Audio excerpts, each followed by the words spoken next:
Today, we're going to talk about something you don't hear about too often, a massive global environmental crisis that we actually solved. It's the story of acid rain, a threat that seemed unstoppable, and how the world came together, fought back, and, well, won. It's a story that has some pretty powerful lessons for the challenges we're facing right now. I mean, just think about that for a second.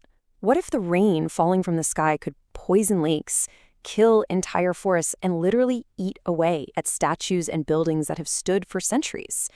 It sounds like something out of a sci-fi movie, but for a long time, it wasn't fiction at all. It was a terrifying reality. So, what exactly is acid rain?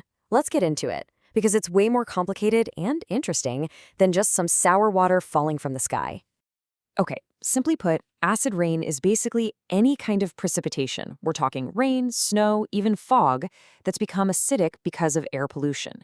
And here's the most important part.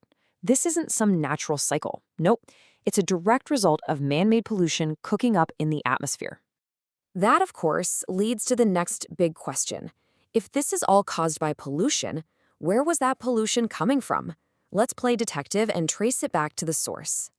The two main culprits were a couple of gases you've probably heard of: sulfur dioxide, that's SO2, and nitrogen oxides, or NOx. And their sources? Well, just look at this list. It was pretty much the engine of our entire industrial world. Power plants burning coal, factories, cars, ships, basically anywhere we were burning fossil fuels, we were also pumping these chemicals straight up into the air. The whole process is like a simple but really destructive recipe. First, you burn fossil fuels. Those gases, SO2 and NOx, rise high up into the atmosphere. Up there, they mix and react with water and oxygen, and that reaction creates sulfuric and nitric acids. Yikes. Those acids then get absorbed by clouds and, you guessed it, fall back down to Earth as acid rain. And the damage from that acid rain was, well, it was devastating. And here's the tricky part. This wasn't just a local problem. The wind could carry these pollutants for hundreds, even thousands of miles. So pollution from factories in one country could end up causing acid rain in a totally different country. Nobody was immune. The impact was swift and brutal. First and foremost, it poisoned the water. Lakes and rivers that were once teeming with life, they just went silent.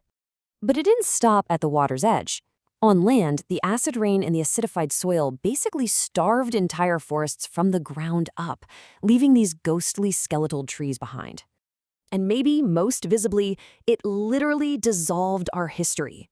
It just ate away at the stone of ancient monuments and historical buildings, erasing priceless pieces of our past, one corrosive drop at a time. Let's look a little closer at the damage. So the acid rain lowered the water's pH level. That's just a scale for acidity, making entire lakes and rivers toxic. Fish couldn't survive. Their eggs couldn't hatch. The whole food web just completely fell apart.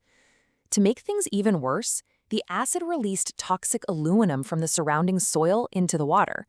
In places like Scandinavia and North America, some lakes became eerily clear and beautiful, but it was because nothing could live in them anymore. On land, it was just as bad.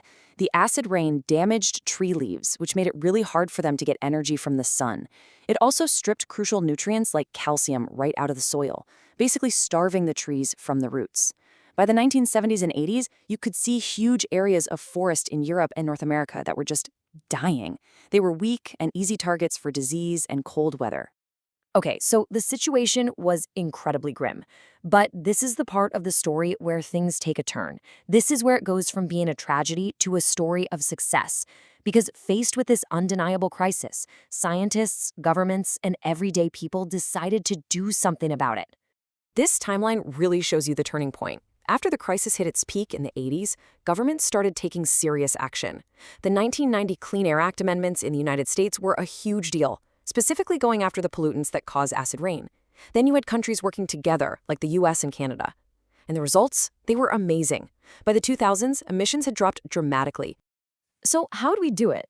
It was this amazing one-two punch of policy and technology. Governments passed tough new laws, like the Clean Air Act, which cleverly created a market system that made it expensive to pollute. That pushed companies to innovate. And at the exact same time, technology gave us the tools we needed, things like industrial scrubbers to clean smokestacks and catalytic converters in our cars to slash emissions. And all of this brings us to the most important part of the story. What can we learn from it today? Because the success we had fighting acid rain is probably more relevant now than it has ever been.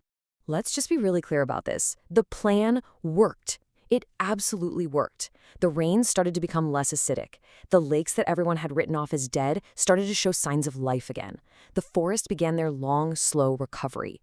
It was a massive, undeniable environmental victory. But the story doesn't have a perfect ending. While North America and Europe saw these huge drops in pollution, the problem didn't just disappear, it moved. In parts of Asia that are rapidly industrializing, the same kind of fossil fuel use that caused our crisis is now creating a major acid rain problem for them. So why does the story from the 80s and 90s still matter so much? Well, because it is proof. It is absolute proof that we can solve huge, overwhelming global environmental problems. It shows us what happens when scientists identify the problem, technology gives us the tools, and governments write smart policies. When all those things work together, we can do things that seem impossible. It's our blueprint. The fight against acid rain is one of our greatest environmental success stories. It gives us a roadmap, and maybe more importantly, it gives us hope. And it leaves us with a really important question as we look at the challenges we face today. We've done this before, so what will it take for us to do it again?